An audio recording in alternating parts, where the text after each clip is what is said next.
नमस्कार, मैं हूं आपके साथ शिवानी पांडे। आप देख रहे हैं देश का नंबर 1 हिंदी न्यूज चैनल। घड़ी इशारा कर रही है 9 बजे रात का। वक्त 100 बात की एक बात का। बड़ी खबर आधे हिंदुस्तान पर टूटी सैलाब की मुसीबत से जुड़ी हुई। हिमाचल प्रदेश, उत्तराखंड, राजस्थान और उत्तर प्रदेश समेत कई दूसरे राज्यों में आसमानी आफत थमती नहीं दिख रही। हिमाचल प्रदेश में पहाड़ खिसकने की घटनाएं बढ़ गई तो उत्तराखंड के भी कई हिस्सों में को ऐसे खतरे से जूझना पड़ा। इसके साथ ही राजस्थान के कई शहरों में आए सैलाब ने लोगों को खौफ से भर दिया। कई जगहों पर लोग पानी में फंस गए, जिनकी जान बचाने में रेस्क्यू टीमों के पसीने छूट गए। वहीं मौसम विभाग के अलर्ट ने लोगों के डर को और बढ़ा दिया। मौसम विभाग के मुताबिक पूरे उत्तर भारत में अगले 3 दिनों में भारी बारिश हो सकती है, जबकि हिमाचल प्रदेश में अगले 2 दिनों में भारी से भारी बारिश का अलर्ट जारी किया गया, जो वहां के लोगों के लिए किसी भी तरह अच्छी खबर नहीं है, क्योंकि हिमाचल प्रदेश पहले से ही डरा देने वाले मौसम की मार झेल रहा है। और वहां के सिरमौर जिले से पहाड़ खिसकने की खौफनाक तस्वीरें सामने आई, जिनमें पहाड़ का एक बड़ा हिस्सा टूटकर एक सड़क पर गिरता दिखाई दिया और बड़े बड़े पत्थरों के साथ पहाड़ से गिरा सैकड़ों टन मलबा उस सड़क को उखाड़ते हुए नीचे से बहने वाली नदी में समा गया। वहां से जो तस्वीरें सामने आई वो खौफ से भर देने वाली हैं, क्योंकि पहाड़ी से गिरा मलबा जहां से गुजरा उसके नजदीक ही एक मकान भी दिखाई दिया। हालांकि गनीमत ये रही कि वो मकान मलबे की चपेट में नहीं आया, जिसकी वजह से इस हादसे में किसी के भी घायल होने की सूचना नहीं मिली।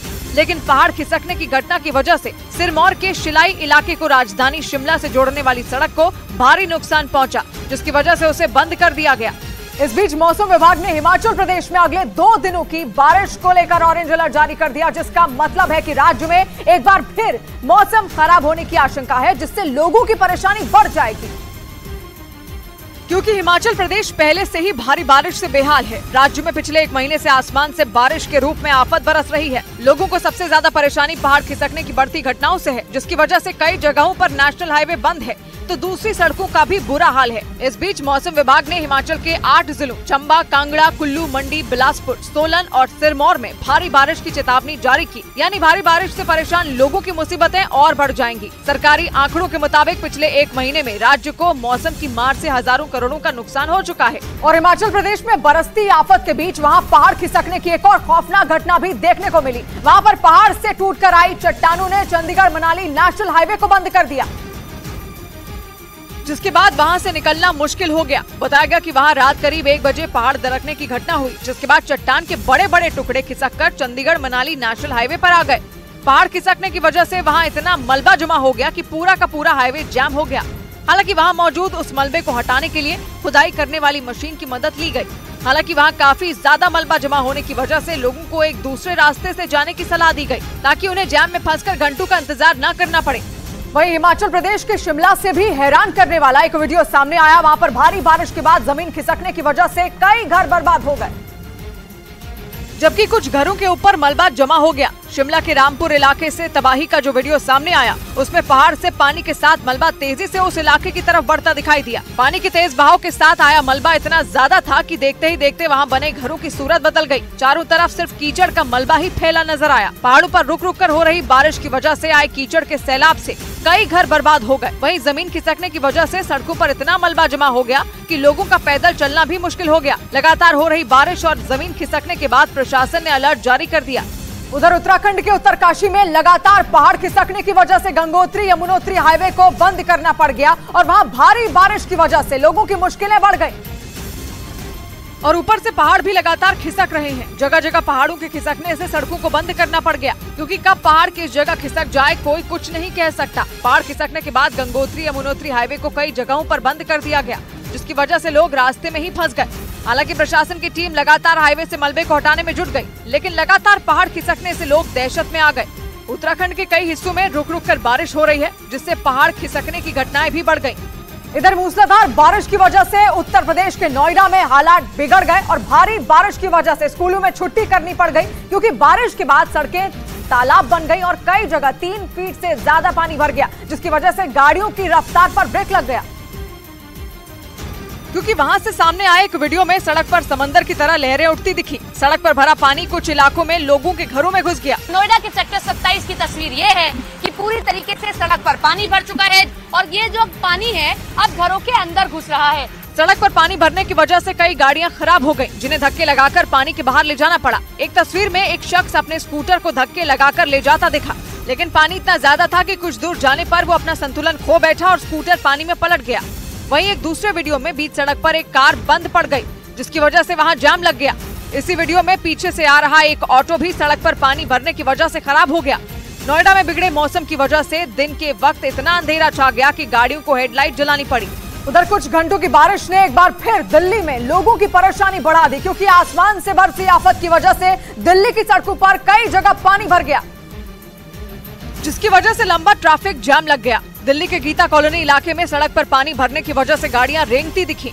गाड़ियां बंद हो रही हैं, बच्चों के स्कूलों में दिक्कत हो रही है जाने में। बारिश के बाद गीता कॉलोनी जैसा हाल दिल्ली के दूसरे इलाकों में भी दिखा। बदरपुर बॉर्डर इलाके में भी सड़क पर पानी भर गया, जिसकी वजह से सभी गाड़ियां एक किनारे से गुजरती दिखी। दिल्ली के आईटीओ का हाल भी बारिश के बाद बेहाल नजर आया। सड़क पर भरे पानी की वजह से लोग परेशान दिखे। आने जाने वाले लोग मजबूरी में गंदे पानी के बीच से होकर गुजरते दिखे। और भारी बारिश की वजह से दिल्ली ही नहीं, उसके आसपास के इलाकों में भी जलभराव हो गया, जिसकी वजह से गाजियाबाद में दिल्ली जाने वाली सड़क पर लंबा जाम लग गया और लोग घंटों तक उसमें फंसे दिखे। गाजियाबाद और मेरठ की तरफ से दिल्ली जाने वाली गाड़ियां सड़क पर रेंगती दिखी।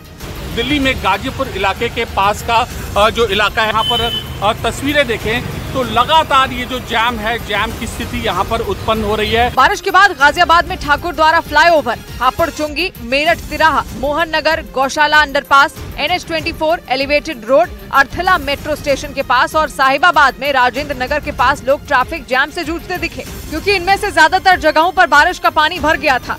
कई रिहायशी इलाकों में भी सड़कें तालाब बन गई। कई जगहों पर मैनहोल बंद होने की वजह से लबालब पानी भरा नजर आया। वहीं उत्तर प्रदेश के गाजियाबाद, नोएडा और ग्रेटर नोएडा में हिंडन नदी ने कोहराम मचा दिया। नदी का पानी रिहायशी इलाकों में घुस गया, जिसकी वजह से लोगों को भारी परेशानी का सामना करना पड़ा और एहतियातन प्रशासन ने निचले इलाकों को खाली करा लिया और लोगों से नदी से दूर रहने की अपील की। हिंडन नदी में जलस्तर बढ़ने की वजह से लोनी, मोहन नगर और साहिबाबाद के कई गाँव पानी में डूब गए। हिंडन में आई बाढ़ से सबसे ज्यादा नुकसान गाजियाबाद के करहेड़ा गांव में हुआ। रिहायशी इलाके हैं जो हिंडन नदी से सटे हुए इलाके हैं, वहाँ देखिए पानी किस तरीके से भर चुका है। इस घर के अंदर पूरी तरीके से पानी भर चुका है। हिंडन में आई हाहाकारी बाढ़ की वजह से ग्रेटर नोएडा के सुतियाना, बिसरक, हैबतपुर, चोटपुर, बहलोलपुर, छिजारसी और चकशाहबेरी समेत 15 से ज्यादा गाँव में पानी भर गया। डूबे क्षेत्र में रहने वाले लोग किसी तरह अपनी जान बचाकर सुरक्षित जगहों पर भागे। जब पानी हमारा बढ़ता हुआ देखा, हमने अपना सामान निकाला, जो भी निकाल मिला, और जल्दी से बच्चों को लेके कॉलोनी में पहुंचे। प्रशासन ने हिंडन के पानी में डूबे गांव में राहत और बचाव से जुड़ी टीमों को तैनात कर दिया।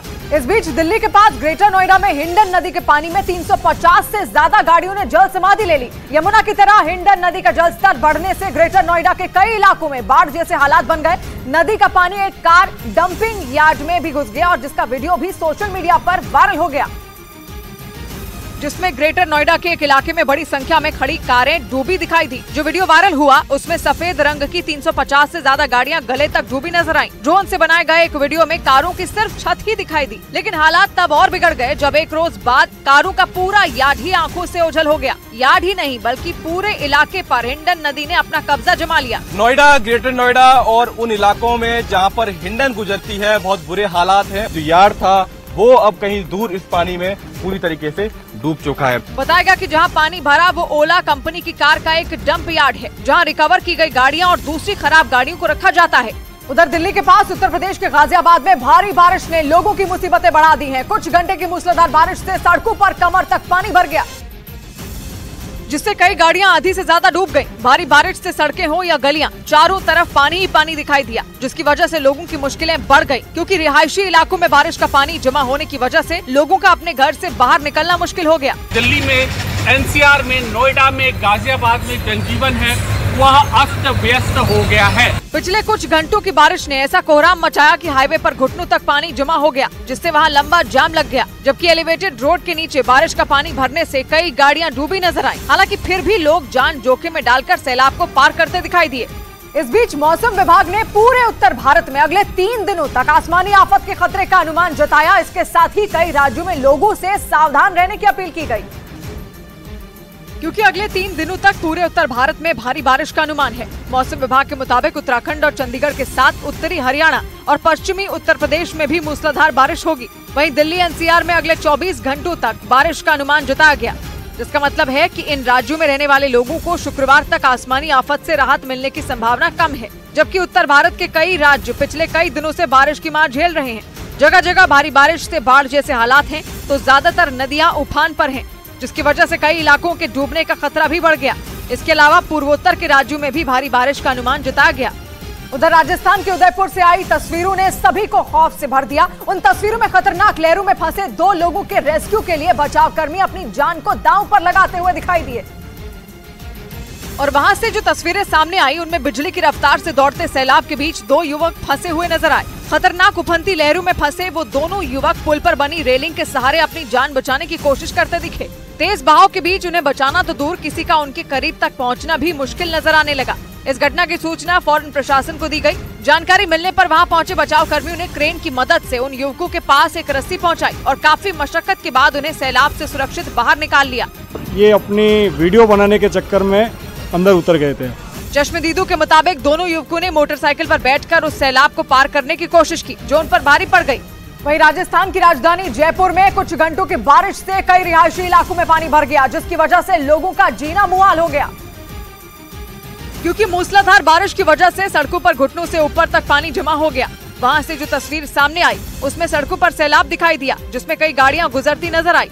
इस दौरान कुछ बच्चे घुटने तक भरे पानी में मस्ती भी करते दिखाई दिए, जबकि कुछ बच्चे अपनी साइकिल को उस बारिश के पानी में दौड़ाते नजर आए। पिछले 24 घंटे से हो रही बारिश को देखते हुए मौसम विभाग ने जयपुर, कोटा और उदयपुर समेत कई जिलों में अलर्ट जारी कर दिया, जबकि अगले 3 दिन भारी से भारी बारिश का अनुमान भी जताया।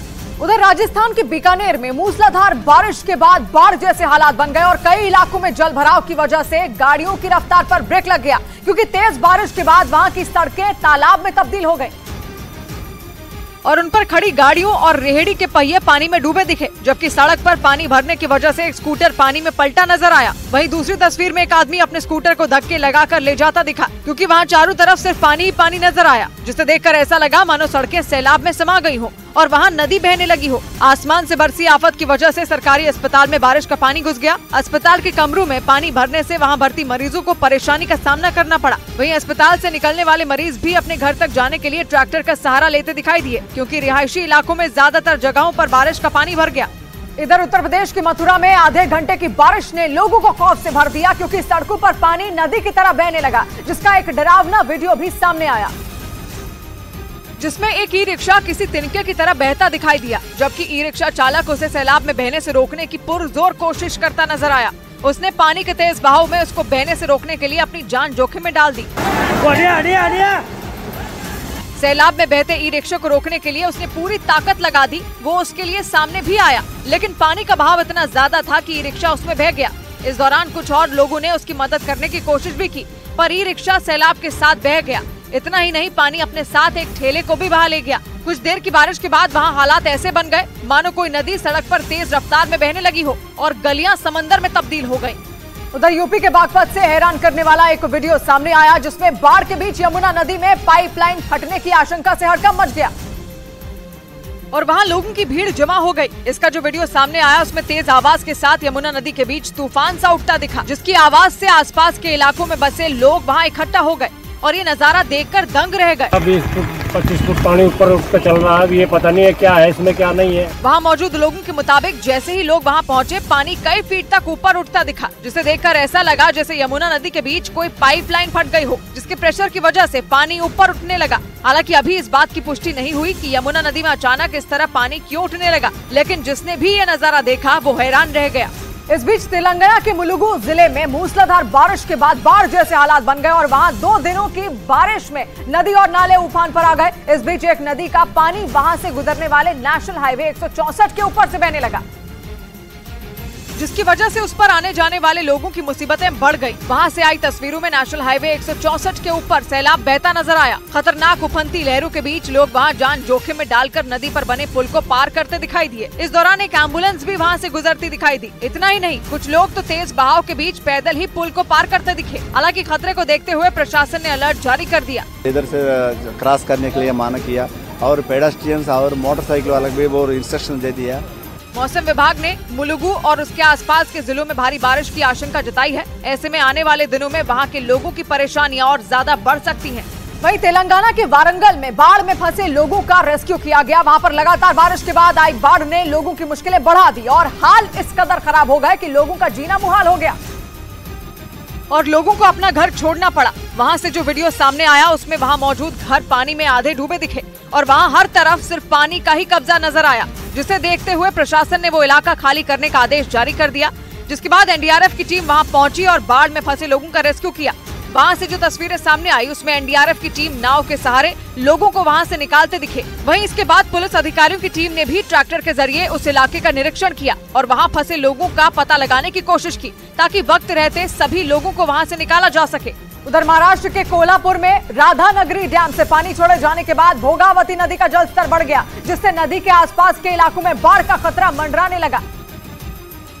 क्योंकि वहां भोगावती नदी का जलस्तर अचानक से बढ़ गया। वहां से सामने आई तस्वीर में राधानगरी डैम से तेज रफ्तार से पानी बहता दिखा, मानो वो अपने साथ सब कुछ ले जाना चाहता हो। बताया गया कि कोल्हापुर में लगातार हो रही बारिश की वजह से नदी लबालब भर गई, जिसके बाद उस नदी पर बने राधानगरी डैम के गेट खोले गए, जिससे 1400 क्यूसेक से ज्यादा पानी छोड़ा गया। ओवरफ्लो होने के बाद बड़ी ही तेजी से पानी अब इसका रिहायशी इलाकों की तरफ बढ़ रहा है, जिसके बाद कोल्हापुर के रिहायशी इलाकों में नदी का पानी घुसने का खतरा बढ़ गया, जिसे देखते हुए लोगों से अलर्ट रहने की अपील की गई। इस बीच मुंबई में आसमानी आफत ने लोगों की मुश्किलें बढ़ा दी और जबरदस्त बारिश की वजह से वहां कई इलाकों में जलभराव हो गया। पानी भरने की वजह से अंधेरी सबवे को तो बंद करना पड़ा, क्योंकि वहां करीब 5 फीट पानी भर गया और आसपास की सड़कें भी सैलाब में डूबी नजर आई। ऐसा लगा मानो वहां कोई नदी बह रही हो।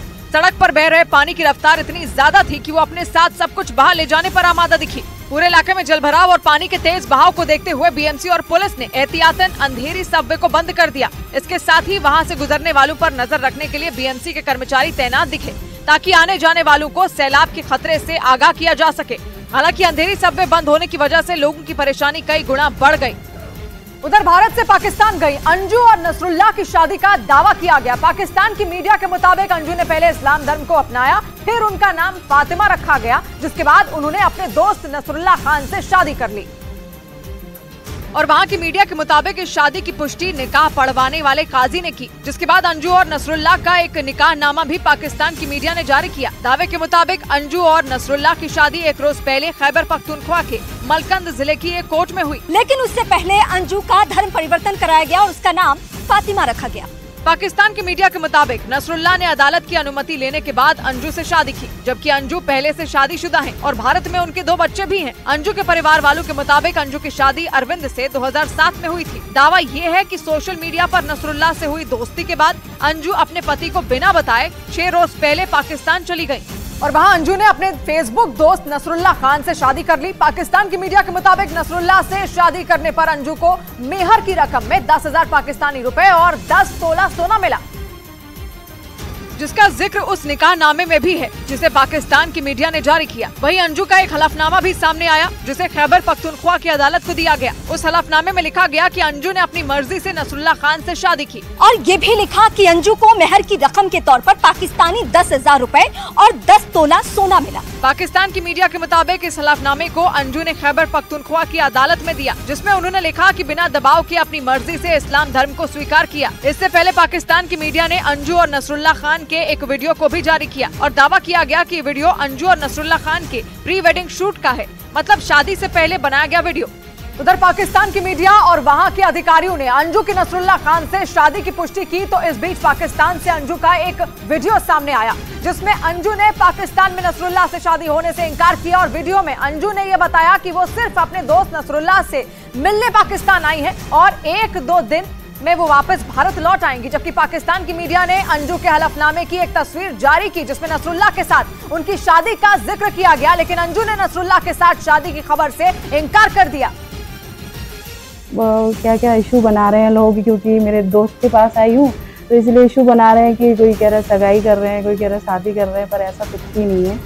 मैं बस विजिट में आई हूँ, लीगली आई हूँ और अभी मुझे वापस जाना है और बस मैं 1-2 दिन में वापस जा रही हूँ। जैसे और लोग आते हैं घूमने ट्रिप के लिए, ऐसे मैं भी आई हूँ। इस बीच पाकिस्तान से सामने आए एक वीडियो में अंजू और नसरुल्लाह खान दोनों साथ दिखे और उस वीडियो में अंजू ने वहां की खूबसूरती का जिक्र किया और ये बताया कि जैसा उन्होंने उस जगह के बारे में नसरुल्लाह से सुना था, वो जगह उससे भी अच्छी है।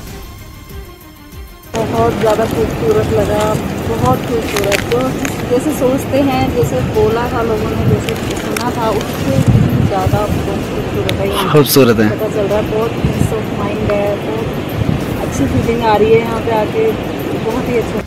इधर अंजू के पाकिस्तान जाने और वहां जाकर नसरुल्लाह खान से शादी करने के दावे पर अंजू का परिवार और उनके गांव के लोग भड़क गए। न्यूज 18 से बातचीत में अंजू के पिता ने उनके इस फैसले पर नाराजगी जताई और इस दौरान अंजू के पिता की आंखों से आंसू छलक पड़े क्योंकि उन्होंने अंजू के इस फैसले की उम्मीद तक नहीं की थी। बदनसीब बाप हूँ मैं ऐसी बेटी का जो मेरे मुंह पर एकदम काला पोत दिया मेरे। राजस्थान के अलवर में रह रही अंजू 6 रोज पहले अपने सोशल मीडिया के दोस्त नसरुल्लाह खान से मिलने पाकिस्तान चली गई और अब पाकिस्तान की मीडिया के मुताबिक उसने वहां पर नसरुल्लाह से शादी कर ली। अब अंजू के फैसले से उसके पिता काफी दुखी दिखे। मेरे दिल में ऐसा हो रहा है कि मैं मर गया, मेरे डेड बॉडी को वो पार करके चले गया। इस बीच ग्वालियर से एक और वीडियो सामने आया जिसमें उनके गांव के लोगों ने ये बताया कि अंजू के लिए अब गांव में कोई जगह नहीं है। इस बीच न्यूज 18 से बातचीत में अंजू के पति अरविंद कुमार ने उन्हें अपनाने से इनकार कर दिया। अरविंद कुमार ने बताया कि अगर अंजू पाकिस्तान से वापस आती हैं तो वो और उनका परिवार उन्हें स्वीकार नहीं करेगा और उनके इस फैसले में उनके बच्चे भी साथ हैं। नहीं, अब रिश्ता रखना ही नहीं, खत्म है। खत्म है, बच्चे भी तैयार है, खत्म कर दिए बच्चे भी। मतलब आप तलाक देंगे उन्हें? तलाक की कोई बात नहीं हुई है मेरे से, उन्होंने पहले ही बोल दिया है वहाँ जाके कि तलाक मैं ले ली हूँ, मेरे से तो कोई तलाक हुआ ही नहीं अभी। वहीं अंजू की बात करते हुए उनके पति अरविंद कुमार की आंखों में आंसू आ गए। न्यूज 18 से बात करते हुए अरविंद ने बताया कि झूठ बोलकर पाकिस्तान गई अंजू ने उन्हें धोखा दिया। और न्यूज 18 से बातचीत के दौरान अंजू की बात करते हुए अरविंद की आंखों में आंसू आ गए क्योंकि वो अपने दोनों बच्चों के साथ अंजू की वापसी के इंतजार में थे। लेकिन इस बीच पाकिस्तान की मीडिया ने दावा किया कि अंजू वहां पर अपना धर्म परिवर्तन करके फातिमा बन गई और उन्होंने नसरुल्लाह से शादी कर ली, जिसके बाद उनके पति अरविंद का गुस्सा और बढ़ गया।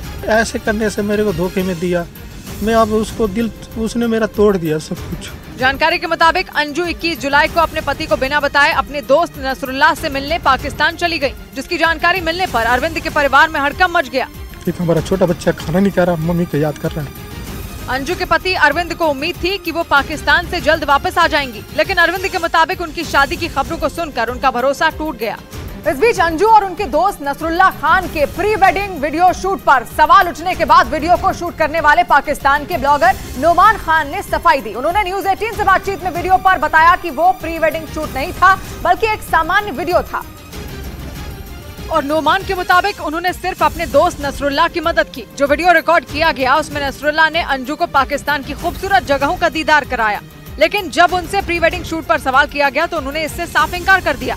ये कोई प्री वीडियो शूट वेडिंग वाली नहीं थी, न कोई प्री प्लान था, न कोई वेडिंग सेरेमनी है और न अभी तक वेडिंग सेरेमनी में आपको कंफर्म कर देता हूं। इससे पहले पाकिस्तान की मीडिया ने अंजू और नसरुल्लाह का एक वीडियो जारी किया जिसमें ये दावा किया गया कि ये दोनों का शादी से पहले बनाया गया वीडियो है, लेकिन इस वीडियो को शूट करने वाले ने सफाई दी कि ये प्री वेडिंग शूट नहीं था।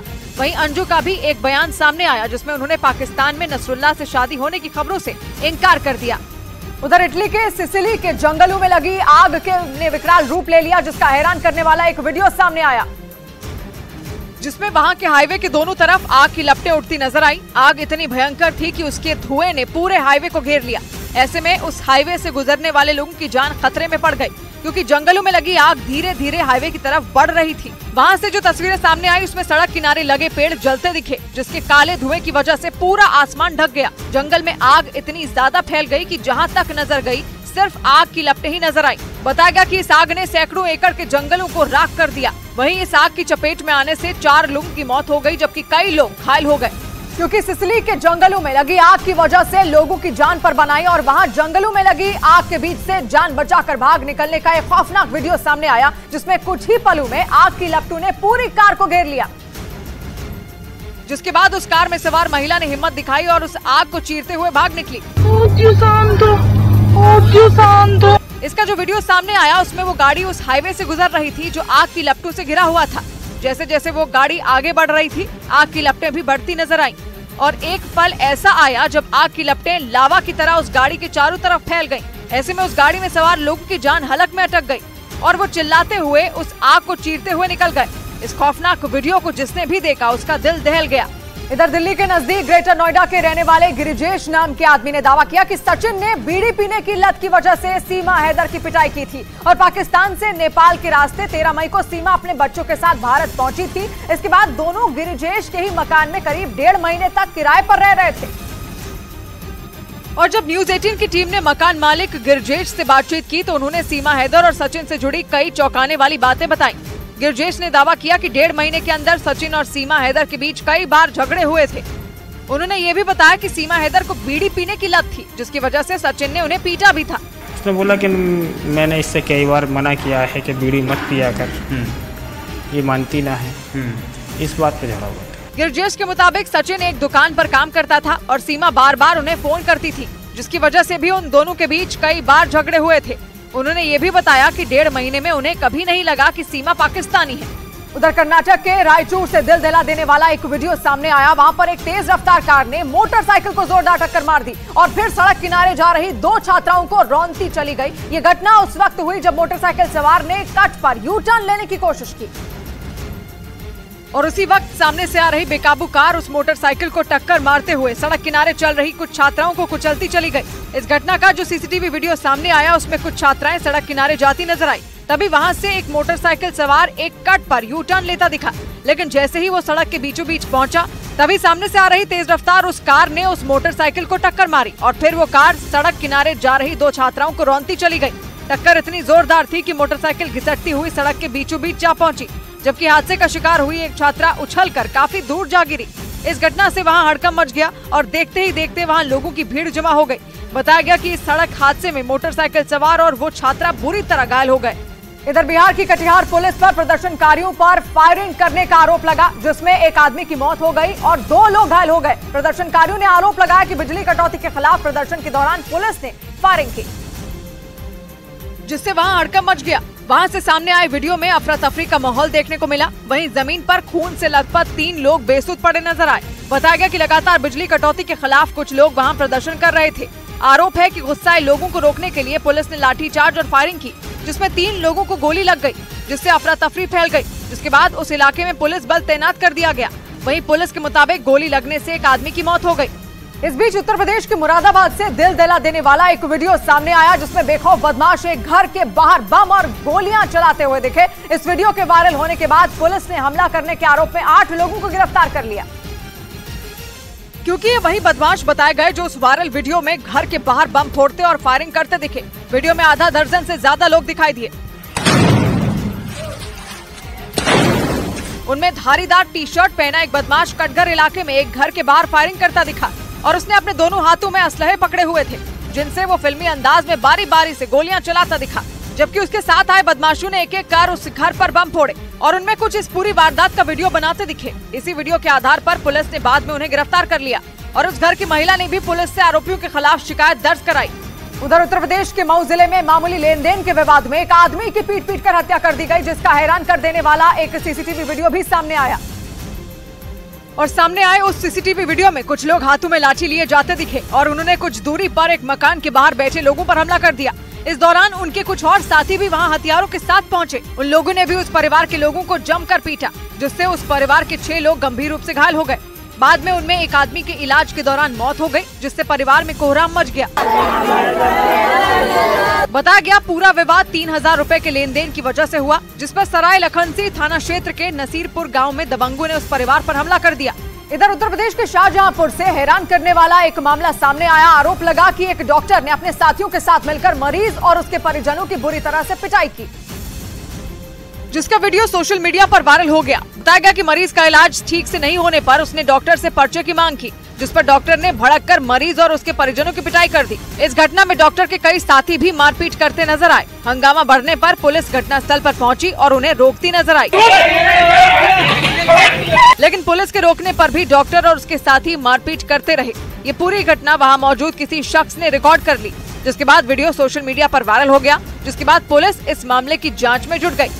उधर न्यूज एजेंसी रॉयटर्स ने भी दावा किया कि पश्चिमी देशों के हमले के डर से बेलारूस ने अपनी सेना को तैयार करना शुरू कर दिया है, और ऐसा इसलिए क्योंकि बेलारूस को लगता है कि पुतिन का साथ देने पर पश्चिम देश उस पर हमला कर देंगे, और इसलिए बेलारूस अपनी ताकत बढ़ाने में जुट गया ताकि अगर दुश्मन हमला करे तो उससे आसानी से निपटा जा सके। न्यूज एजेंसी राउटर्स के मुताबिक जब से रूस ने अपने परमाणु हथियारों की तैनाती बेलारूस में की है, तब से बेलारूस पर हमले का खतरा बढ़ गया। बेलारूस की सीमा लातविया, लिथुआनिया, पोलैंड और यूक्रेन से लगती है। और ये सभी देश पुतिन से दोस्ती की वजह से बेलारूस के दुश्मन बन गए और बेलारूस को लगता है कि ये सभी देश मिलकर उस पर हमला कर देंगे। इसीलिए बेलारूस अपने हथियारों और सैनिकों को बढ़ाने में जुट गया है। इतना ही नहीं, बेलारूस के साथ रूस खड़ा है और पुतिन ने सीधे सीधे पश्चिमी देशों को चेतावनी दी कि कोई भी देश बेलारूस के खिलाफ एक भी कदम उठाया तो रूस जंग में कूद पड़ेगा। इस बीच पश्चिमी मीडिया ने दावा किया कि सीमा पर वैगनर ग्रुप के बढ़ते खतरे को देखते हुए पोलैंड ने बेलारूस सीमा पर आर्मी तैनात कर दी। पोलैंड पहले से ही रूस के सबसे भरोसेमंद दोस्त बेलारूस से परेशान है और बेलारूस में वैगनर ग्रुप के लड़ाकों के पहुंचने के बाद से ही पोलैंड को हमले का डर सताने लगा, जिसे देखते हुए पोलैंड ने सीमा पर कई बख्तरबंद गाड़ियां और सेना की तैनाती कर दी, जिसका एक वीडियो भी सामने आया जिसमें कई गाड़ियां पोलैंड बेलारूस की सीमा की तरफ जाती दिखी। पश्चिमी मीडिया के मुताबिक पोलैंड को डर है कि यूक्रेन की मदद करने पर पुतिन उन पर भी हमला कर सकते हैं, क्योंकि अमेरिका और ब्रिटेन के बाद पोलैंड ही यूक्रेन का सबसे बड़ा मददगार देश है। पोलैंड पश्चिमी देशों और यूक्रेन के बीच सबसे अहम कड़ी है, क्योंकि उसकी सीमा यूक्रेन से लगी हुई है और अमेरिका समेत पश्चिमी देशों से यूक्रेन को मिलने वाली मिलिट्री मदद का रास्ता वहीं से होकर जाता है। वहीं पश्चिमी मीडिया के मुताबिक रूस और बेलारूस से बढ़ते खतरे के बीच पोलैंड ने अपनी हवाई सीमा को सुरक्षित करने की तैयारी शुरू कर दी। दावा किया गया कि पोलैंड इसी कड़ी में स्वीडन से 2 खतरनाक लड़ाकू विमान खरीदेगा ताकि दुश्मन की ओर से किए गए हमलों को वक्त रहते नाकाम किया जा सके। पश्चिमी मीडिया के मुताबिक पोलैंड ने स्वीडन से 2 साब 340 AEW लड़ाकू विमान खरीदने की तैयारी कर ली। ये आधुनिक एयरक्राफ्ट निगरानी में बेहद कारगर होते हैं। इनमें लगा रेडार 400 किलोमीटर की दूरी पर मौजूद दुश्मन का पता लगा सकता है। पोलैंड इन्हें जल्द से जल्द हासिल कर लेना चाहता है, क्योंकि यूक्रेन का पड़ोसी पोलैंड जंग की शुरुआत से उसे बड़े पैमाने पर मदद पहुंचा रहा है और इसीलिए रूस उस पर बुरी तरह गुस्सा है।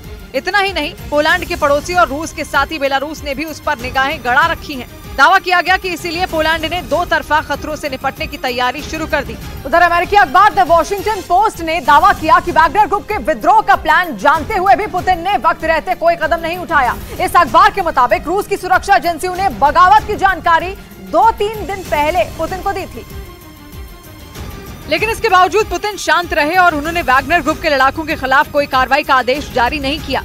अमेरिकी अखबार ने दावा किया कि पुतिन को डर था कि अगर उन्होंने वैगनर के खिलाफ कोई बड़ा कदम उठाया तो उनकी सेना के कई बड़े अधिकारी भी उनका साथ छोड़ देंगे और ऐसी स्थिति में उनके लिए रूसी सेना को एकजुट रख पाना मुश्किल हो जाएगा। इसी वजह से उन्होंने सुरक्षा एजेंसियों की चेतावनी को नजरअंदाज किया, जिससे वैगनर चीफ येवगेनी प्रिगोजिन अपने सैकड़ों लड़ाकों के साथ मॉस्को की तरफ कूच कर गए थे। हालांकि बाद में बेलारूस के राष्ट्रपति के दखल के बाद पुतिन और वैगनर ग्रुप में समझौता हो गया था और सभी लड़ाके रूस से लौट गए। इधर महाराष्ट्र के नासिक में गाड़ियों में तोड़फोड़ करने वाले गिरोह से जुड़े बदमाशों की पुलिस ने परेड निकाली। आरोप है कि 2 रोज पहले इन आरोपियों ने सड़क किनारे खड़ी कई गाड़ियों में तोड़फोड़ की और उन्हें आग के हवाले कर दिया, जिसके बाद पुलिस एक्शन में आई और आरोपियों को दबोच लिया। पुलिस ने पकड़े गए बदमाशों की परेड निकाली, जिसका एक वीडियो सामने आया, जिसमें 6 से 7 बदमाशों के हाथ में हथकड़ी लगाकर पुलिस वाले अपने साथ ले जाते दिखे। इस दौरान कुछ पुलिस वाले उनकी पिटाई भी करते नजर आए। पुलिस के मुताबिक इन बदमाशों पर सड़क किनारे खड़ी गाड़ियों में तोड़फोड़ और आगजनी का आरोप है। पुलिस ने बताया कि ये बदमाश ऐसा करके उस इलाके में दहशत फैलाने की कोशिश कर रहे थे। इस बीच मध्य प्रदेश के इंदौर में एक सरकारी स्कूल के छात्रों ने स्कूल प्रशासन के खिलाफ जमकर प्रदर्शन किया। छात्रों ने प्रशासन पर अव्यवस्था का आरोप लगाया और कलेक्टर के सामने अपनी मांगे रखी और प्रदर्शन करने के लिए सड़कों पर उतर आए। छात्रों ने जिलाधिकारी के आवास तक पैदल मार्च निकाला। इस प्रदर्शन में 12वीं कक्षा तक के छात्र शामिल हुए। उन्होंने स्कूल प्रशासन के खिलाफ जमकर नारेबाजी की। हमारी मांगें पूरी करो। तख्ती लिए प्रदर्शन करने वाले छात्रों की वजह से सड़क पर जाम लग गया। उन्हें रोकने के लिए एडिशनल कलेक्टर आगे आए, लेकिन छात्रों ने उनकी एक न सुनी। बाद में उन्होंने छात्रों की मांग पूरी करने का भरोसा दिया। जो भी समस्या हो हमको समाधान करेंगे। आरोप है कि 1 रोज पहले स्कूल में 3री मंजिल से एक छात्र गिर गया था, जिसके इलाज में स्कूल प्रशासन ने लापरवाही की, जिसके बाद छात्रों ने भड़क कर स्कूल प्रशासन के खिलाफ मोर्चा खोल दिया। उधर पाकिस्तान के रक्षा मंत्री ख्वाजा आसिफ इमरान खान की पार्टी पीटीआई की महिला सांसदों पर भद्दा बयान देकर फंस गए। उन्होंने पीटीआई की महिला सांसदों को कूड़ा कह दिया, जिसकी वजह से उन्हें चौतरफा आलोचना झेलनी पड़ी, क्योंकि वो इतना कहकर रुके नहीं बल्कि अपना बयान जारी रखते हुए उन महिला सांसदों को खंडहर भी कह दिया, जिसके बाद वहाँ की नेशनल असेंबली में हंगामा खड़ा हो गया। पाकिस्तान के रक्षा मंत्री ख्वाजा आसिफ नेशनल असेंबली के एक सत्र को संबोधित कर रहे थे। इसी दौरान उन्होंने पीटीआई की महिला सांसदों की तरफ इशारा करते हुए उन्हें पीटीआई का कूड़ा कचरा कह दिया। ये गार्बेज रह गया हुआ है उनका यहाँ पे, which has to be cleaned। उनके इस बयान के बाद वहाँ जमकर बवाल हुआ, जिसके बाद पीटीआई की महिला सांसद अपनी सीट से खड़ी हो गई और ख्वाजा आसिफ से अपने शब्द वापस लेने की मांग की। इस बीच पाकिस्तान के खैबर पख्तूनख्वा में एक मस्जिद में आतंकी हमला हो गया और पाकिस्तान की मीडिया ने दावा किया कि मस्जिद में हुए बम धमाके में एक पुलिस अधिकारी की मौत हो गई। मस्जिद में हुए उस धमाके का एक वीडियो भी सामने आया जिसमें जोरदार धमाका होता नजर आया। मस्जिद में हुए इस धमाके से पूरा इलाका थर्रा उठा। सामने आए वीडियो में एक आदमी मस्जिद के अंदर हथियार के साथ घूमता दिखाई दिया। बताया गया कि जैसे ही वो मस्जिद के अंदर पहुंचा, पुलिस ने उसे पकड़ने की कोशिश की, लेकिन तभी उसने अपने आप को उड़ा लिया और ऐसा होते ही वहां एक तेज धमाका हुआ।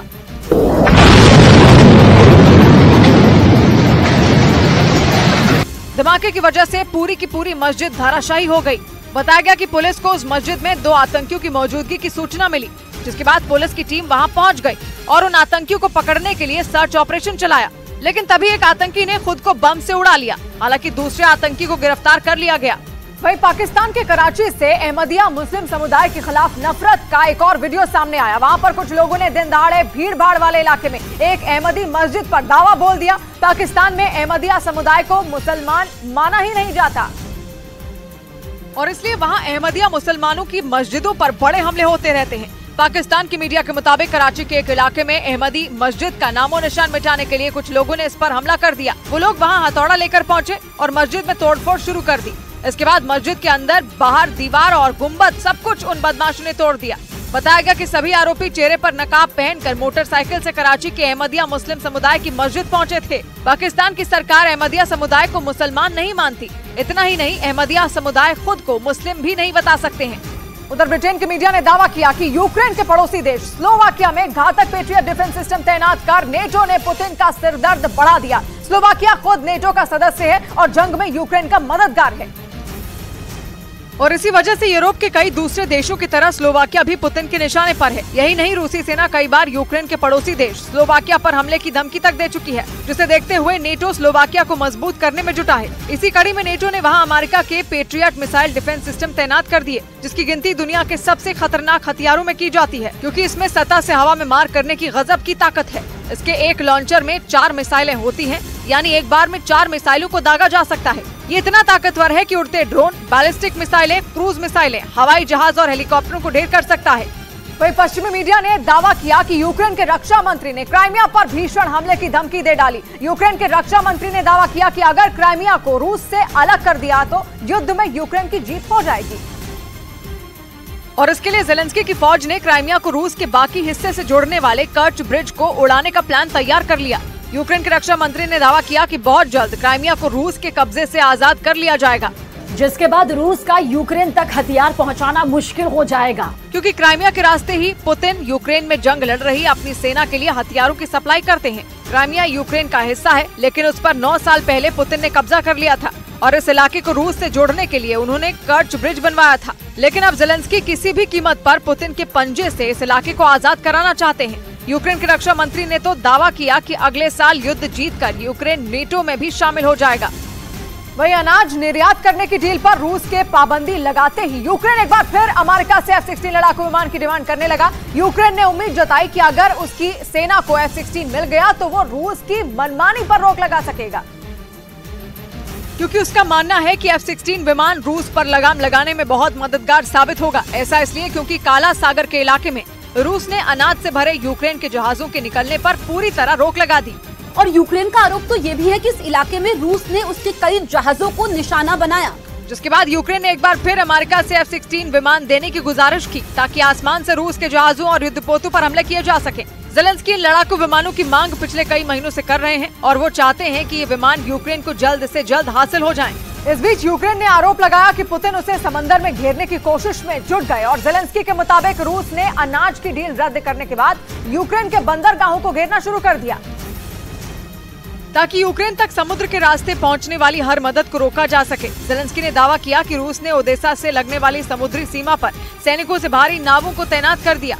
यूक्रेन ने आशंका जताई कि रूस इन सैनिकों के जरिए उनके जहाजों को नुकसान पहुंचा सकता है, क्योंकि अनाज डील रद्द करने के बाद यूक्रेन रूस से निपटने के रास्ते खोज रहा है, जिससे पुतिन तिलमिलाए हुए हैं। जिसके बाद यूक्रेन को इस बात का डर सताने लगा कि रूस उसके बंदरगाहों पर भी कब्जा जमा लेगा। इधर खुफिया एजेंसियों के सूत्रों के हवाले से खबर है कि गैंगस्टर लॉरेंस बिश्नोई के करीबी सचिन बिश्नोई को अजरबैजान से भारत लाने की प्रक्रिया तेज कर दी गई। सचिन बिश्नोई सिद्धू मूसेवाला हत्याकांड का आरोपी है और आरोप है कि पुलिस से बचने के लिए वो पिछले साल फर्जी पासपोर्ट के जरिए विदेश भाग गया था।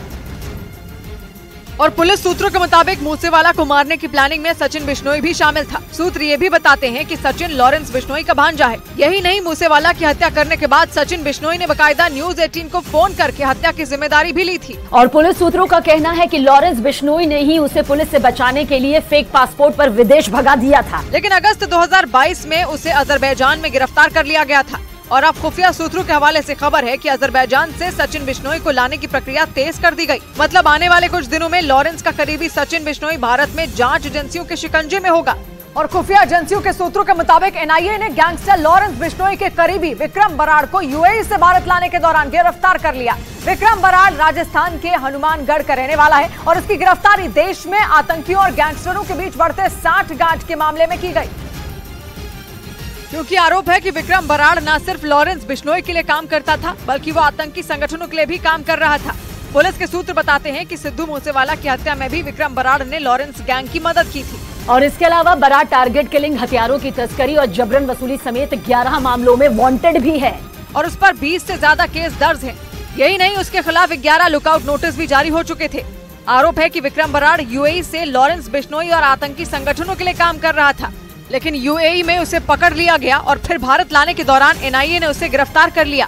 इस बीच जम्मू कश्मीर में अनुसूचित जनजाति आदेश संशोधन विधेयक पर बवाल हो गया। सैकड़ों की संख्या में गुर्जर और बकरवाल समुदाय के लोग सड़कों पर उतर गए और प्रदर्शन करने लगे। विरोध जता रहे सभी लोग लोकसभा में इस विधेयक के पास होने पर भड़क गए और आरोप लगाया कि इस नए बिल से उनके अधिकारों पर हमला होगा। संसद के मॉनसून सत्र के दौरान लोकसभा में जम्मू कश्मीर अनुसूचित जनजाति आदेश संशोधन विधेयक को पारित कर दिया गया, जिसके तहत पहाड़ी समुदाय को अनुसूचित जनजाति का दर्जा मिल गया। इस बिल के तहत अब जम्मू कश्मीर के पहाड़ी, गद्दा, ब्राह्मण, कोल और वाल्मीकि समुदाय के लोगों को अनुसूचित जनजाति का दर्जा दे दिया गया। जम्मू कश्मीर में रहने वाला पहाड़ी कबीला समुदाय बीते कई सालों से इसकी मांग कर रहा था। केंद्र सरकार ने भरोसा दिया कि जम्मू कश्मीर के गुर्जर और बकरवाल समुदाय को मिले आरक्षण के कोटे और सुविधाओं में किसी भी तरह की कटौती नहीं की जाएगी। हालांकि इसके बाद भी जम्मू कश्मीर में सैकड़ों की संख्या में लोग सड़कों पर उतरे और नारेबाजी की।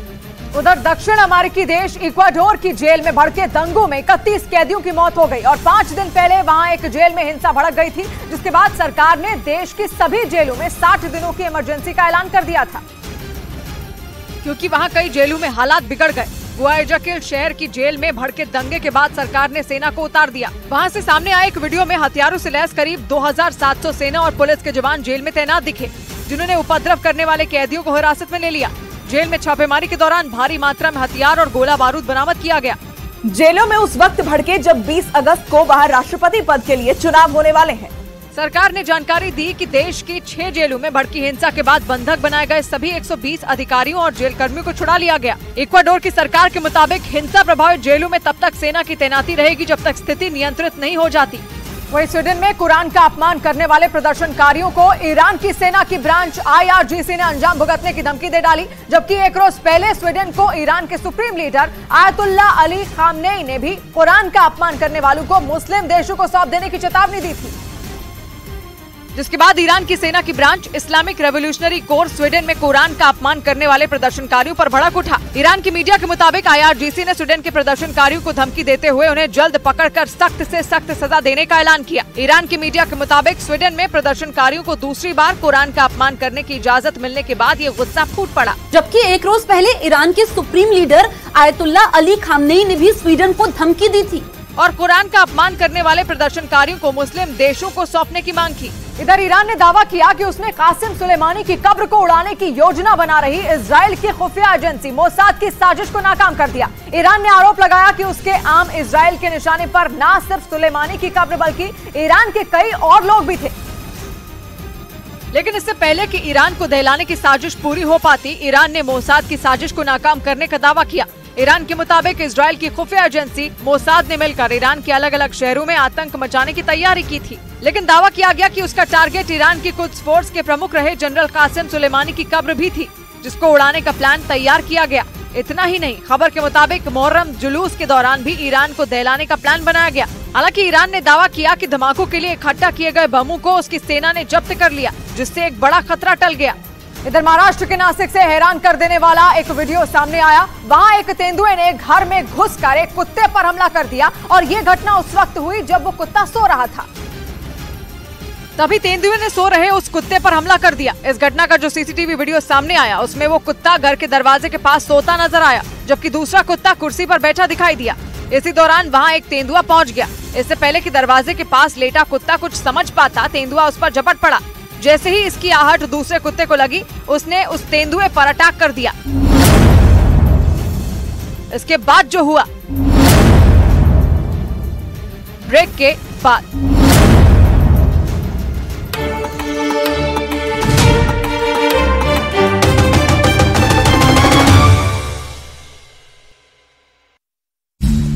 लोगों के लिए किसी भी तरह अच्छी खबर नहीं है, क्योंकि हिमाचल प्रदेश पहले से ही डरा देने वाले मौसम की मार झेल रहा है और वहां के सिरमौर जिले से पहाड़ खिसकने की खौफनाक तस्वीरें सामने आई, जिनमें पहाड़ का एक बड़ा हिस्सा टूटकर एक सड़क पर गिरता दिखाई दिया और बड़े बड़े पत्थरों के साथ पहाड़ से गिरा सैकड़ों टन मलबा उस सड़क को उखाड़ते हुए नीचे से बहने वाली नदी में समा गया। वहां से जो तस्वीरें सामने आई वो खौफ से भर देने वाली हैं, क्योंकि पहाड़ी से गिरा मलबा जहां से गुजरा उसके नजदीक ही एक मकान भी दिखाई दिया। हालांकि गनीमत ये रही कि वो मकान मलबे की चपेट में नहीं आया, जिसकी वजह से इस हादसे में किसी के भी घायल होने की सूचना नहीं मिली।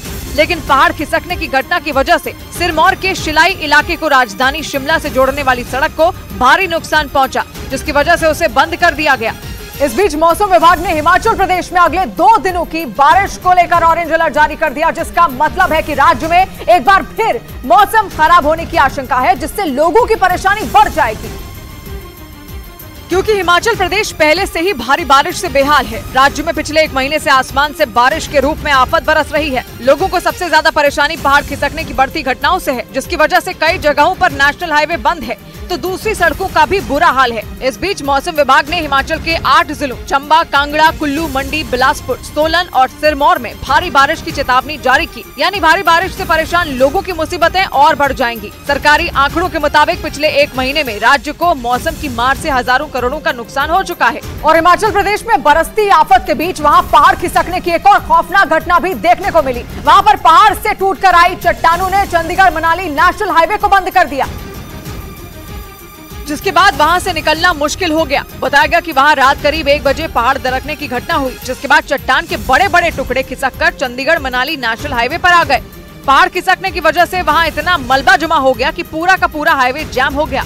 हालांकि वहां मौजूद उस मलबे को हटाने के लिए खुदाई करने वाली मशीन की मदद ली गई। हालांकि वहां काफी ज्यादा मलबा जमा होने की वजह से लोगों को एक दूसरे रास्ते से जाने की सलाह दी गई, ताकि उन्हें जाम में फंसकर घंटों का इंतजार न करना पड़े। वहीं हिमाचल प्रदेश के शिमला से भी हैरान करने वाला एक वीडियो सामने आया। वहां पर भारी बारिश के बाद जमीन खिसकने की वजह से कई घर बर्बाद हो गए, जबकि कुछ घरों के ऊपर मलबा जमा हो गया। शिमला के रामपुर इलाके से तबाही का जो वीडियो सामने आया, उसमें पहाड़ से पानी के साथ मलबा तेजी से उस इलाके की तरफ बढ़ता दिखाई दिया। पानी के तेज बहाव के साथ आया मलबा इतना ज्यादा था कि देखते ही देखते वहां बने घरों की सूरत बदल गई। चारों तरफ सिर्फ कीचड़ का मलबा ही फैला नजर आया। पहाड़ों पर रुक रुक कर हो रही बारिश की वजह से आए कीचड़ के सैलाब से कई घर बर्बाद हो गए। वहीं जमीन खिसकने की वजह से सड़कों पर इतना मलबा जमा हो गया कि लोगों का पैदल चलना भी मुश्किल हो गया। लगातार हो रही बारिश और जमीन खिसकने के बाद प्रशासन ने अलर्ट जारी कर दिया। उधर उत्तराखंड के उत्तरकाशी में लगातार पहाड़ खिसकने की वजह से गंगोत्री यमुनोत्री हाईवे को बंद करना पड़ गया और वहां भारी बारिश की वजह से लोगों की मुश्किलें बढ़ गई और ऊपर से पहाड़ भी लगातार खिसक रहे हैं। जगह जगह पहाड़ों के खिसकने से सड़कों को बंद करना पड़ गया, क्योंकि कब पहाड़ किस जगह खिसक जाए कोई कुछ नहीं कह सकता। पहाड़ खिसकने के बाद गंगोत्री यमुनोत्री हाईवे को कई जगहों पर बंद कर दिया गया, जिसकी वजह से लोग रास्ते में ही फंस गए। हालांकि प्रशासन की टीम लगातार हाईवे से मलबे को हटाने में जुट गई, लेकिन लगातार पहाड़ खिसकने से लोग दहशत में आ गए। उत्तराखंड के कई हिस्सों में रुक रुक कर बारिश हो रही है, जिससे पहाड़ खिसकने की घटनाएं भी बढ़ गयी।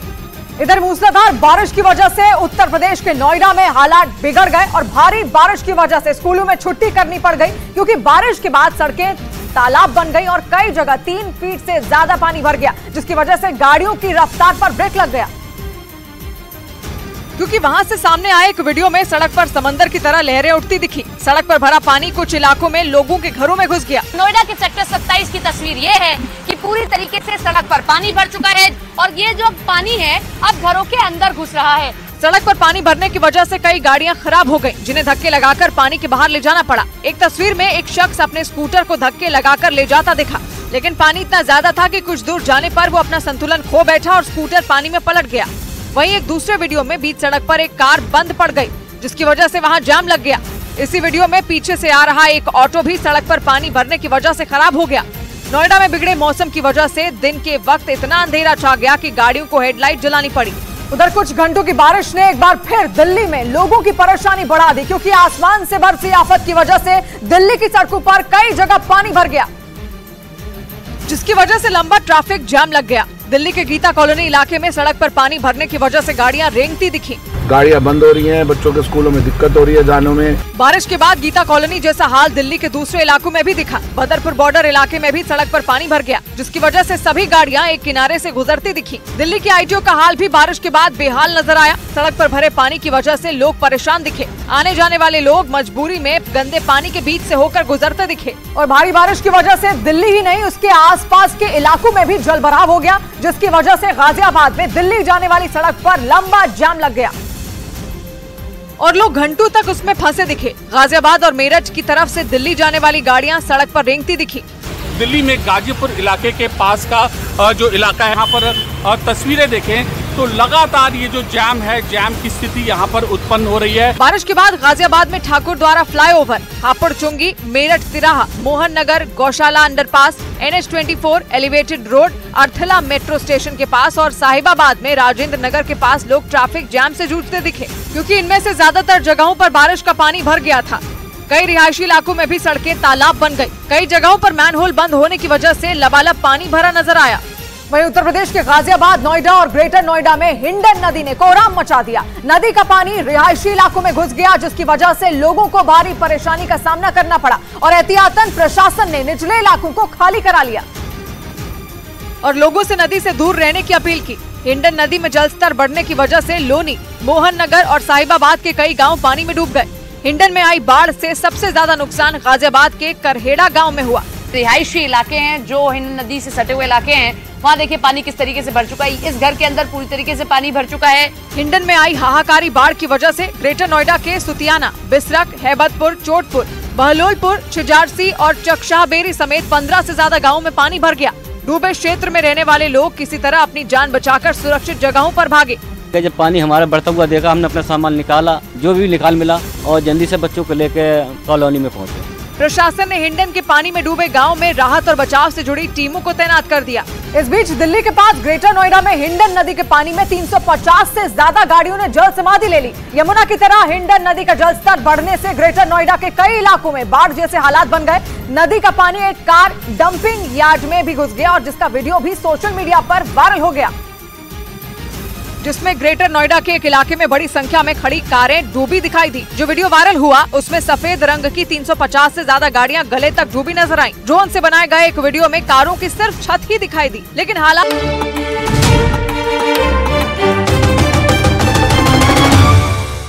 ब्रेकिंग न्यूज आ रही है। चीन से लड़ने के लिए ताइवान ने अपनी बहुत बड़ी मिलिट्री ड्रिल शुरू कर दी है। उसने अपनी इस ड्रिल को कयामत के दिन की तैयारी का नाम दे रखा है, जिसका मतलब यह है कि वो चीन के किसी भी हमले से निपटने की जोरदार तैयारी में जुटा है, क्योंकि बीते 1 साल से चीन और ताइवान के बीच हालात जंग की एकदम दहलीज पर पहुंच चुके हैं। चीन करीब करीब रोज अपने जंगी जहाज और लड़ाकू विमान ताइवान को घेरने के लिए भेजता है और अब अपना सैन्य अभ्यास करके ताइवान ने भी चीन को खुली चुनौती दे डाली कि वो जंग के लिए तैयार है और इसलिए उसने पहली बार अपने मुख्य अंतर्राष्ट्रीय हवाई अड्डे पर सैन्य अभ्यास किया। ताइवान खुद को एक अलग और आजाद देश मानता है, मगर चीन उसे अपना हिस्सा बताता है। वो कसम खाकर बैठा है कि एक दिन ताइवान पर अपना राज कायम करके ही वो रहेगा और इसीलिए चीन लगातार ताइवान के आसपास युद्ध अभ्यास कर रहा है।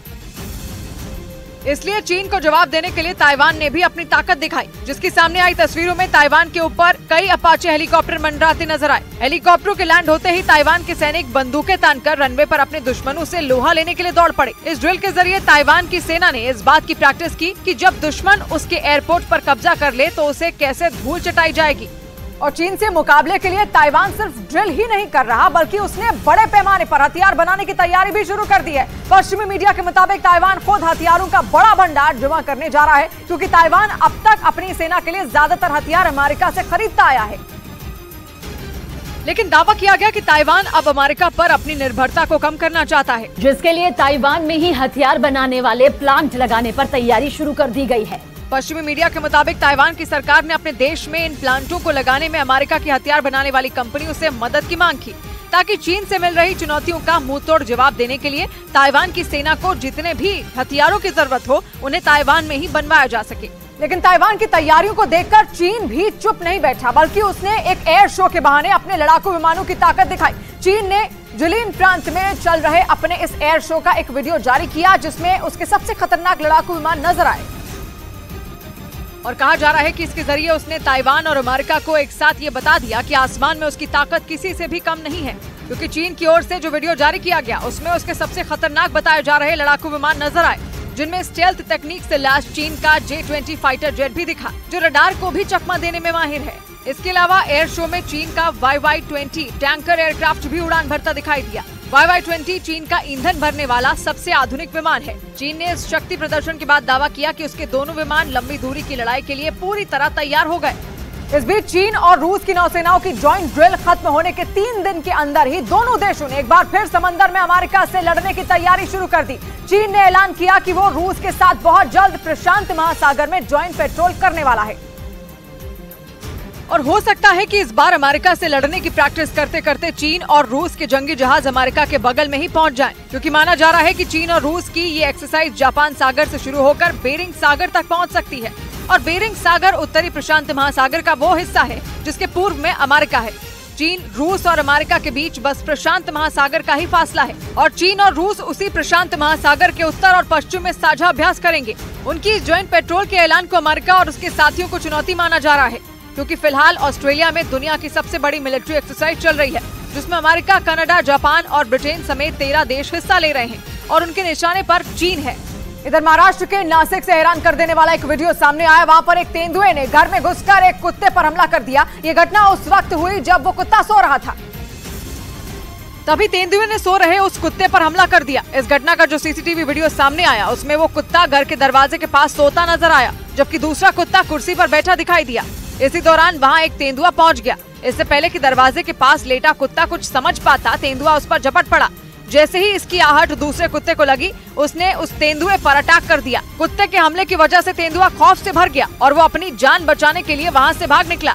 यही नहीं, घर में मौजूद कुत्तों ने तेंदुए का काफी दूर तक पीछा भी किया। वहीं उत्तर प्रदेश के बागपत से हैरान कर देने वाला एक वीडियो सामने आया। वहां पर 2 बदमाश पिस्तौल के दम पर एक रिटायर्ड दरोगा को धमकाते हुए उनके घर में घुस गए। ये पूरी घटना वहां पर लगे सीसीटीवी कैमरे में रिकॉर्ड हो गई, जिसमें 2 बदमाश उस रिटायर्ड दरोगा को पिस्तौल के दम पर धमकाते नजर आए। इस घटना का जो वीडियो सामने आया उसमें 2 लोग मोटरसाइकिल से उतरकर एक घर में घुसते दिखाई दिए, लेकिन घर में मौजूद लोगों ने इसका विरोध किया तो एक बदमाश ने उन पर पिस्तौल तान दी, जिसके बाद डर की वजह से घर के लोगों ने दरवाजा बंद कर लिया, जिससे बदमाश तमतमा गए और उन्होंने दरवाजे पर लात मारनी शुरू कर दी। तभी घर में मौजूद लोगों ने एक बदमाश को अंदर खींच लिया। हालांकि किसी तरह से उस बदमाश ने खुद को बचाया और फिर अपने साथी के साथ वहां से फरार हो गया। बताया गया कि पुरानी रंजिश की वजह से बदमाशों ने रिटायर्ड दरोगा के घर में घुसने की कोशिश की। इस बीच मणिपुर के कुछ इलाकों में एक बार फिर हिंसा की आग भड़क उठी। मणिपुर में मैतेई और कुकी समुदाय के लोग आमने सामने हैं, जिसकी वजह से राज्य में जबरदस्त हिंसा हुई। हालांकि पिछले कुछ दिनों में हिंसा कम हो गई थी, लेकिन मणिपुर के मोरेह में एक बार फिर हिंसा की आग भड़क उठी। मोरेह में सुबह सुबह कई घर जला दिए गए। शक है कि यह हरकत कुछ स्थानीय लोगों ने की है। उन्होंने सुबह सुबह कई घर फूंक डाले, जिसके बाद इलाके में तनाव की वजह से सुरक्षा बल तैनात कर दिए गए, जिन्होंने हालात काबू करने के लिए कई राउंड हवाई फायरिंग भी की। मणिपुर का मोरेह जिला भारत म्यांमार सीमा पर है और ये व्यापार का केंद्र है। भारत म्यांमार थाईलैंड का त्रिपक्षीय राजमार्ग यहीं से शुरू होकर म्यांमार के बीचों बीच होते हुए थाईलैंड तक जाता है। उधर रूस की खुफिया एजेंसी FSB ने दावा किया कि उसे तुर्की से उसके यहां आ रहे पानी के एक जहाज पर विस्फोटक होने के सबूत मिले, मगर कहानी में ट्विस्ट ये है कि तुर्की से आ रहे जहाज 2 महीने पहले यूक्रेन भी गया था और इसीलिए रूस का ये शक पुख्ता हो गया कि दूसरे देश अपने पानी के जहाजों में गोला बारूद और हथियार भरकर यूक्रेन को भेज रहे हैं। इसीलिए उसने पिछले हफ्ते ही सभी देशों को अपने जहाज यूक्रेन न भेजने की धमकी दी थी। और अब रूस की खुफिया एजेंसी ने दावा कर डाला कि उसे तुर्की से उसके यहाँ अनाज लेने आ रहे जहाज में बारूद होने के सबूत मिले, इसलिए रूस ने उस जहाज को आगे ही नहीं बढ़ने दिया और वापस भेज दिया। रूस ने बताया कि पानी का वो जहाज तुर्की से चला था और अनाज उठाने के लिए उसके रस्तोव ना दूना शहर आ रहा था, मगर रूस ने दावा किया कि उसके यहाँ पहुँचने से पहले वो जहाज मई में यूक्रेन के किलिया शहर के बंदरगाह पर ठहरा था और उसके चालक दल में यूक्रेन के नागरिक भी थे। पर रूस का सफर शुरू करने से पहले जहाज का चालक दल बदल दिया गया और जहाज का नाम भी। इसीलिए रूस को शक है कि इस जहाज के जरिए यूक्रेन को विस्फोटक पहुंचाया गया। इस बीच दक्षिण पूर्व एशिया के देश कंबोडिया में अपनी नौसेना का अड्डा बनाकर चीन ने अमेरिका की नींद उड़ा दी। खुद कंबोडिया ने जानकारी दी कि उसके यहाँ बनाया जा रहा नेवल बेस लगभग तैयार हो चुका है। हालांकि कंबोडिया ने दावा किया कि इस बेस पर चीन की सेना की कोई मौजूदगी नहीं होगी। चीन भी यही कह रहा है, लेकिन बात यह है कि कंबोडिया के इस बेस पर चीन ने अपना पैसा लगाया है और इसी वजह से अमेरिका में हड़कंप मचा है, क्योंकि चीन और अमेरिका जंग की दहलीज पर खड़े हैं और अगर जंग छिड़ी तो हिंद और प्रशांत महासागर के इलाके में लड़ी जाएगी। अमेरिका इस इलाके के देशों को अपने पाले में करता जा रहा है। जापान और दक्षिण कोरिया पहले ही अमेरिका के दोस्त हैं और अब अमेरिका चीन के बगल में मौजूद फिलीपींस से भी उसकी एक एक हरकत पर नजर रख रहा है। मगर अपने दोस्त कंबोडिया को मोहरा बनाकर चीन ने अमेरिका के आगे बड़ी चुनौती खड़ी कर दी, क्योंकि कंबोडिया में तैयार नौसेना का अड्डा दक्षिण चीन सागर की थाईलैंड की खाड़ी में है और चीन लगभग पूरे दक्षिण चीन सागर को अपना बताता है। ऐसे में युद्ध छिड़ने पर कंबोडिया में चीन का ये बेस अमेरिका के लिए मुसीबत साबित हो सकता है। वहीं लगातार 3 दिनों की सुस्ती के बाद शेयर बाजार ने तगड़ी छलांग लगाई। सेंसेक्स और निफ्टी हरे निशान पर कारोबार करते रहे। पूरे दिन बाजार में जमकर खरीदारी हुई और सेंसेक्स और निफ्टी मुनाफे के ट्रैक पर लौटने में कामयाब रहे। बॉम्बे स्टॉक एक्सचेंज का सेंसेक्स 351 अंकों की छलांग लगाकर 66,707 पर बंद हुआ और नेशनल स्टॉक एक्सचेंज का निफ्टी 97 अंक चढ़कर 19,778 पर बंद हुआ। सबसे अधिक तेजी रियल्टी, कैपिटल गुड्स और एफएमसीजी शेयरों में देखने को मिली, जिसकी वजह से बॉम्बे स्टॉक एक्सचेंज का मार्केट कैपिटलाइजेशन करीब 1.25 लाख करोड़ रुपए बढ़ गया। इधर बिहार के भागलपुर से चौंका देने वाली खबर सामने आई। वहां श्रीकांत शर्मा नाम के एक सरकारी इंजीनियर के घर छापेमारी के दौरान 1.5 करोड़ से ज्यादा कैश मिला। विजिलेंस टीम ने आय से अधिक संपत्ति मामले में कोर्ट के आदेश पर उस इंजीनियर के घर और दफ्तर पर छापा मारा और इस दौरान वहां मिले दौलत के अंबार को देखकर विजिलेंस विभाग के अधिकारी दंग रह गए। छापेमारी के दौरान श्रीकांत शर्मा नाम के इंजीनियर के बेडरूम से 2 सूटकेस में रखी 500 के नोटों की 1.5 करोड़ रुपए की गड्डियां बरामद हुई, जबकि वहां से लाखों के हीरे और सोने के गहने मिले। विजिलेंस विभाग के अधिकारियों ने बताया कि गहनों को किचन में छिपा कर रखा गया था। छापेमारी के दौरान उस इंजीनियर के घर से करोड़ों रुपए के प्रॉपर्टी के कागजात भी मिले। माननीय न्यायालय के आदेश से आज इनके घर पर और उनके कार्यालय में विजिलेंस द्वारा तलाशी की जा रही है। सरकारी इंजीनियर श्रीकांत शर्मा पर स्पेशल कोर्ट में गलत तरीके से अकूत संपत्ति जमा करने का केस पहले से ही चल रहा था। उधर ब्रिटेन के अखबार द गार्जियन ने दावा किया कि अंतरिक्ष में मुसीबत पड़ने पर रूस और अमेरिका की स्पेस एजेंसी ने एक साथ मिलकर काम किया। ये तब हुआ जब अमेरिका के ह्यूस्टन में मौजूद अमेरिकी स्पेस एजेंसी नासा की इमारत में अचानक बिजली गुल हो गई, जिसकी वजह से नासा का अंतर्राष्ट्रीय स्पेस स्टेशन से संपर्क टूट गया। बत्ती गुल होने से अंतर्राष्ट्रीय स्पेस स्टेशन के साथ अमेरिका की संचार सेवा भी ठप हो गई। ब्रिटेन के अखबार द गार्जियन के मुताबिक अमेरिका ने 20 मिनट के अंदर स्पेस स्टेशन में मौजूद अंतरिक्ष यात्रियों को रूसी संचार सिस्टमों के जरिए सूचना भेजी। मतलब मुसीबत के वक्त 2 कट्टर दुश्मन रूस और अमेरिका की स्पेस एजेंसियों ने मिलकर काम किया। इसके बाद 90 मिनट के अंदर नासा ने अपने बैकअप कंट्रोल सिस्टम का इस्तेमाल कर हालात संभाल लिया। नासा की तरफ से ये बयान भी दिया गया कि ये समस्या स्पेस स्टेशन की नहीं बल्कि जमीनी थी, जिसे रूसी स्पेस एजेंसी की मदद से दूर कर लिया गया।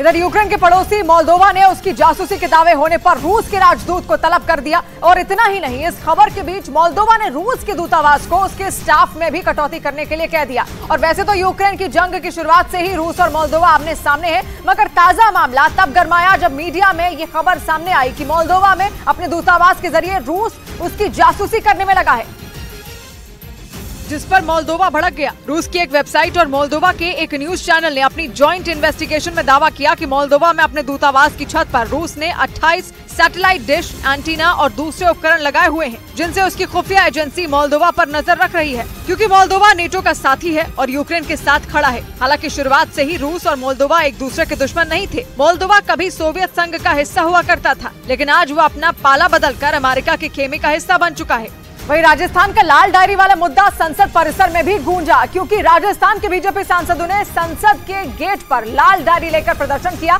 बीजेपी ने मांग की कि लाल डायरी में छिपा राज सबके सामने आना चाहिए। और संसद के गेट नंबर 4 पर लाल डायरी दिखाते हुए प्रदर्शन किया। या यूं कहें कि राजस्थान विधानसभा में गूढ़ा जो लाल डायरी लेकर आए थे, बीजेपी सांसदों ने दिल्ली की संसद के गेट पर उसी का प्रतीक दिखाया, जिसमें लिखा गया अशोक गहलोत की लाल डायरी, जिसे देखते हुए बीजेपी सांसदों ने नारेबाजी की। लाल डायरी का रहस्य खोलो। वैसे लाल डायरी का मुद्दा राजस्थान की गहलोत सरकार के पूर्व मंत्री राजेंद्र गूढ़ा ने ही उठाया था।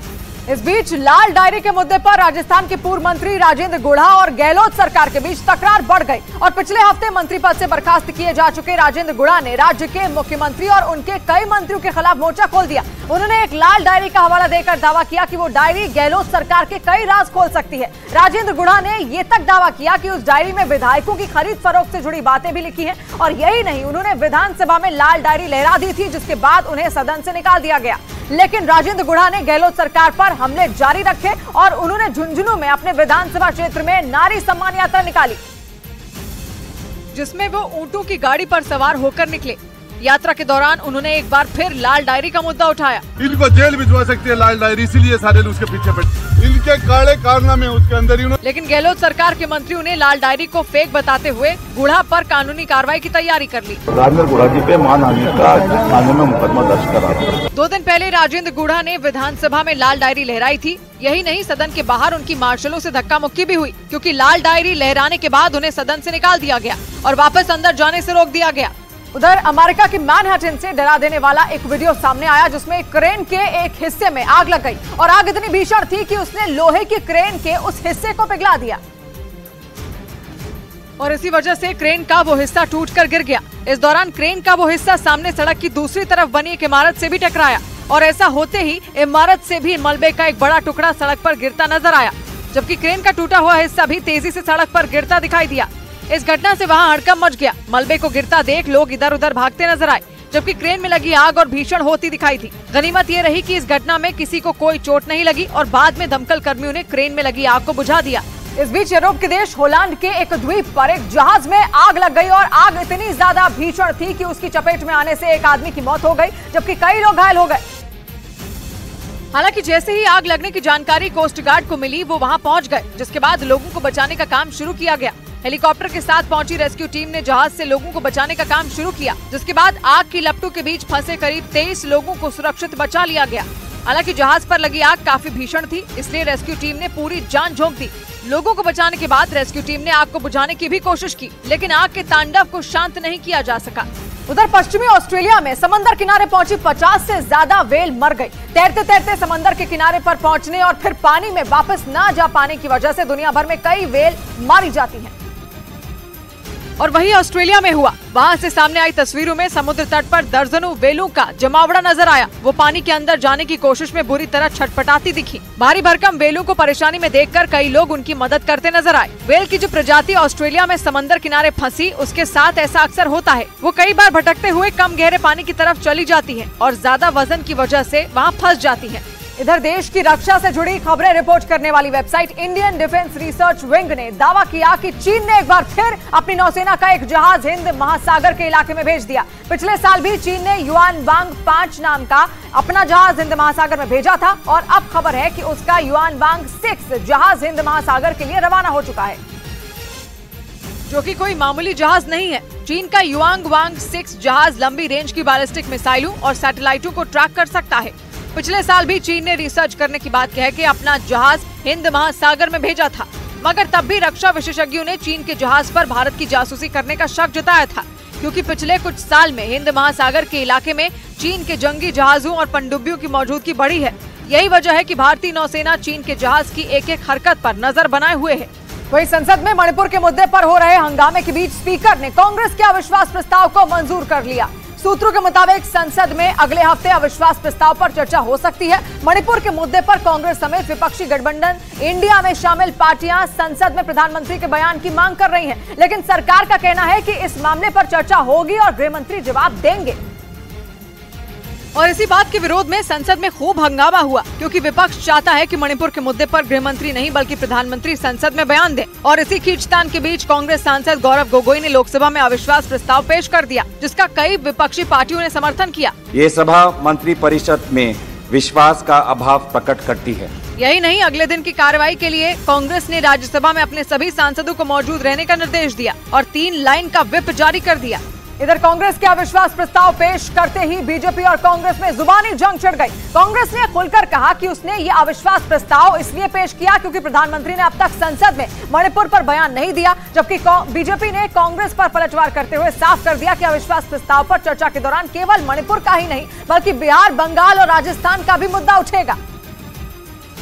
हमको मजबूर किया कि हम केंद्र सरकार के खिलाफ अविश्वास प्रस्ताव लेके आए। प्रधानमंत्री जी को दोनों सदनों के समक्ष आकर एक का विस्तृत ब्यौरा देना चाहिए। और अच्छा है कि नो कॉन्फिडेंस मोशन की चर्चा में केवल मणिपुर नहीं, बिहार की भी चर्चा होगी, बंगाल की भी चर्चा होगी, राजस्थान की भी चर्चा होगी।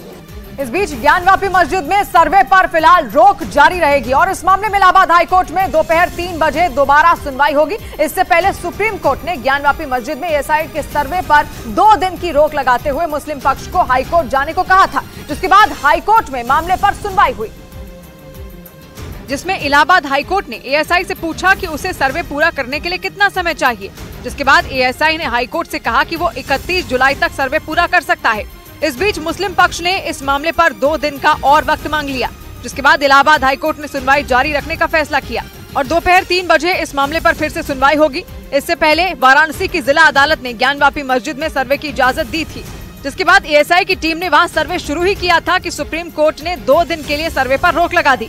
उधर फिलीपींस में उठे ताकतवर तूफान ने कई इलाकों में जमकर तबाही मचाई और वो तूफान जहां से भी होकर गुजरा उसने वहां की तस्वीर बदल कर रख दी। इस ताकतवर तूफान की वजह से हजारों लोगों को बिना बिजली के गुजारा करना पड़ा, क्योंकि तेज हवाओं के कारण हर जगह तबाही का मंजर देखने को मिला। इस तूफान ने सबसे ज्यादा तबाही फिलीपींस के कग्यान इलाके में मचाई, जहां इस ताकतवर तूफान ने पूरे शहर की सूरत ही बिगाड़ दी। जिस वक्त ये तूफान इस इलाके से टकराया वहां जोरदार हवाओं के साथ भारी बारिश हुई, जिसकी वजह से वहां बाढ़ जैसे हालात बन गए। शहर की ज्यादातर सड़कें किसी नहर की तरह नजर आईं। तूफान की वजह से कई जगहों पर पेड़ और बिजली के खंभे उखड़ गए, जिसकी वजह से शहर के कई इलाके अंधेरे में डूब गए। इतना ही नहीं, भारी बारिश की वजह से कुछ लोग भी वहां फंस गए, जिनका रेस्क्यू किया गया। इधर दिल्ली के प्रगति मैदान में प्रधानमंत्री नरेंद्र मोदी ने देश के सबसे बड़े कन्वेंशन सेंटर का उद्घाटन किया। इस कन्वेंशन सेंटर का नाम भारत मंडप रखा गया है और इसे बनाने में तकरीबन 2700 करोड़ रुपए की लागत आई। लगभग 123 एकड़ में बने भारत मंडपम में सम्मेलन और प्रदर्शनी के साथ बड़ी बैठकें भी आयोजित की जाएंगी और इसके 3 बड़े हॉल में 7000 से ज्यादा लोगों के बैठने की व्यवस्था है। भारत मंडपम के उद्घाटन के मौके पर प्रधानमंत्री ने ड्रोन भी उड़ाया और इस कन्वेंशन सेंटर में 9 और 10 सितंबर को 18वीं G20 की बैठक होगी। प्रधानमंत्री नरेंद्र मोदी ने उद्घाटन के मौके पर पूरी दुनिया में भारत की बदलती छवि का जिक्र किया। आज पूरी दुनिया भारत की ओर देख रही है। भारत आज वो हासिल कर रहा है जो पहले अकल्पनीय था, कोई सोच भी नहीं सकता था। वहीं प्रधानमंत्री नरेंद्र मोदी ने इस दौरान भारत की विकास यात्रा की तारीफ की और बताया कि बीते 9 सालों में देश 10वें नंबर से दुनिया की 5वें नंबर की सबसे बड़ी अर्थव्यवस्था बन चुका है। दूसरे टर्म में आज भारत दुनिया की 5वीं सबसे बड़ी इकोनॉमी है। तीसरे टर्म में दुनिया की पहली 3 इकोनॉमीज में एक नाम भारत का होगा। जाने किस किस को मददगार बना देता है, जाने किस किस को मददगार बना देता है, वो तो तिनके को भी पतवार बना देता है। सौबात की एक बात कही मंजूर ने, एक एक ईंट गिराता हूं मैं दिन भर, लेकिन रात में फिर कोई दीवार बना देता है। तो मिलते हैं कल, घड़ी जब इशारा करेगी 9 बजे रात का वक्त होगा सौबात की एक बात का।